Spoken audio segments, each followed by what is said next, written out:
এই আষাঢ়ে কে আশ্রয় দেয়? টেবিলের নোটবুক, কবিতার বই, তার সাথে করা ফোনের শেষ মেসেজ। বৃষ্টি ভেজা পাতার ওপর বছরের প্রথম শিউলি ঝরে থাকে। আমি মাথা নত করলাম তোমার কাছে বিনয়ে।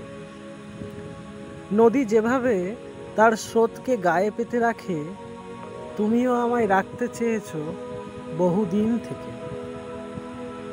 তবে গা ভাসাতে আমি পারিনি, নিতান্তই ছাপোষা মানুষ। বাবলা ফুল দেখেও ছন্দের গন্ধ পাই। তবুও তোমার স্বপ্নের দুপাশে যত্ন হয়ে বসব, সবটুকু উজাড় করে ভালোবেসে বাঁচব।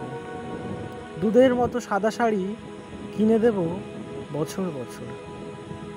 আজ এই আষাঢ়ের কাছে এসে অঞ্জলি দিলাম বর্ষায়, তোমাকে সারা জীবন শান্তিনিকেতন করে রাখবো।